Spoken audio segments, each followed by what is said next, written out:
बंद बा बाजार भइल बाटे बंदी बुझल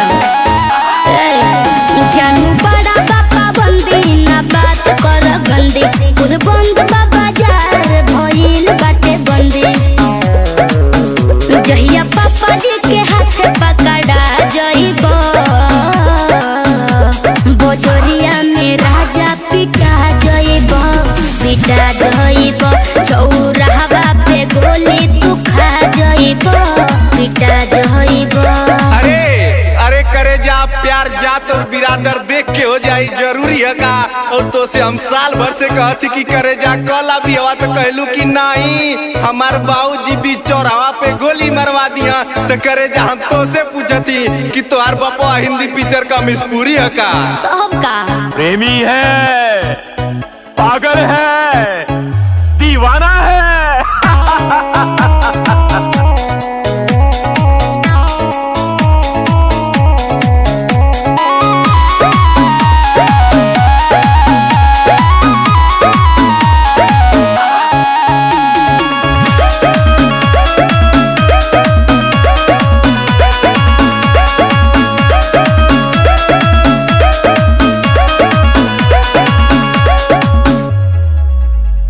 मुँह बनिया वे लगाओ में मुछिया तू ऐठे लगाओ में भय हबो देखी के बेरी बेरी किरचे रहे लयतना भाव में